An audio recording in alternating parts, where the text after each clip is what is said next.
Jessica Miles, United States Army veteran. I've been on their wait list for over a year now. I was recently told that I wasn't eligible for the program because one, my daughter isn't here with me, which they were aware of that, and two, because they don't believe I'll participate in case management, which is prejudice. So I'm asking you all to reach out to these individuals to get me and my daughter Lamia back in the same roof. Thank you. And just so everyone knows, Westwood Transitional is on the Soldiers' Home. This is the only housing for veterans and their families. We even wonder how many veterans and their families live at Westwood. And we just really want to reunite Jessica and her family. This is the second Mother's Day she will be without her child. She's currently staying in one of those sheds, and we need to do what we can to get her out of that and back with her daughter. So, and we were specific about that, and I know you sent the summary, 2 different summaries. But if she could receive the actual correspondence, because obviously you said you were notified via email these 2 different times, so I think she has a right to see that email or the attachments. I think it's up to the provider to give the specific information. Who do you represent? You're here for the veterans, correct? I shared with Jessica the information that so she's not entitled. She's not entitled to a private email. No, she's not entitled. You're to having private email. emails on her behalf. A private email was sent to me, which I summarized. Was it on your VA.gov website?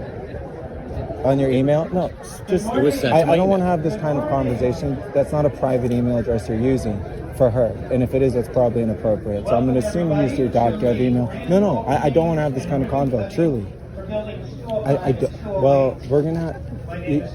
John, that's how you're going to handle that. Let me start with the Westwood and permanent housing. So clearly, our primary mission is to make sure you have an opportunity to get permanent housing. We wanted that for any veteran who's experiencing homelessness. That's why we exist.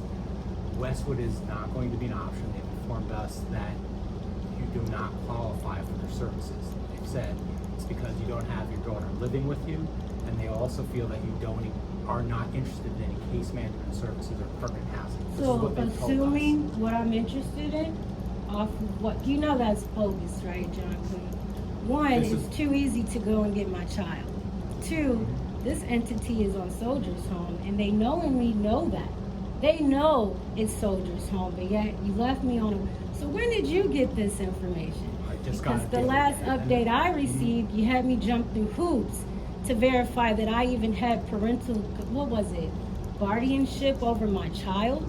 So what was that? Sounds like a squander of my time right now, that it took 3 months to get an update, and then you base your judgment, which I'm appealing, by the way, it doesn't suffice. You base your sole judgment off of how they feel about me. It's which not just my happened. This is it's just such a coincidence that after being harassed since November with Westwood, because mind you, I went in there in October and signed mountains of documents, so many that it took up 2 days of my time. So how did we come from signing documents, everything's all joyful and cheerfully, to Diana refusing to give an update? Just disrespectful, it's all recorded. Completely disrespectful to CTRS staff, which I emailed you all about, no one responded. How is that type of behavior even acceptable? Now that same individual gets to make the decision off of someone she never even met, and that's supposed to suffice.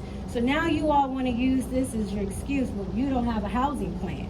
I'm just going to reapply for Westwood until the disabled homeless female veteran soldier gets into where she's supposed to be. I told you, and I was clear, that I'm going to reapply for Westwood. But because Jessica, it's not acceptable for the program. You can't tell me where I can and cannot apply. You cannot tell me because Westwood, I'm still speaking, and if we speak simultaneously, we're wasting my time because you all are getting paid to be here. We're not. Is it possible that she receives whatever you received regarding Westwood? Right, if you definitely need that in writing. Right, whatever you've received. I can give you a copy of the email, but I would ask that you not an email. It should be documentation. I mean, whatever you received, that just you said what you said about it. If you could forward that to her, send that to her. And I would also suggest that you ask Westwood directly to give you a response because. But can you do what I just asked? Yes, I Is that today or something that would be done? I can have it printed out. Okay, and you're saying that there's not a ability to reapply, that your program doesn't allow someone to reapply something, or They've just made the decision. They've made the decision twice. I mean, you can reapply So- if so- you want. What's she- the she- dates? right? I mean, I can pull them out. They okay, said but I months think it would be ago- helpful if she knew that if this is the first time she's hearing This is that. definitely the first time, because in March of this year, Dr. Capone, all recorded, John Coon, Dr. Capone told me, and I heard it, we still don't have anything for her. After they got the verification that I take care of my child. You see the contradictions that's going on here? So you're saying 2 different dates that they told me no, but I have email. This is what frustrates me with you people. I have emails of something saying completely different. So then that makes you a liar. And then we're all supposed to act as if lying isn't a bad characteristic. And then you want me to work with you all, but you lie. You lie in my blue ribbon report, you lie in my face, you lie to the public, and then you all take no accountability ever. You still have yet to tell me why you let me back into CTRS on August 11, 2022 after wrongfully putting me out on August 4th. I would like a statement on why Miles, who was such a threat, all these things you put on my character, red flagged my medical record, but you let me right back in as if nothing happened. Harassment continued, patient neglect, patient malpractice. All these emails were sent to you, and definitely Braverman, who should have told you this. It's not my job to fill you all in on what's going wrong on your campus. If you all actually focus on helping veterans rather than trying to get them off the land so you can build a mega mall or whatever the heck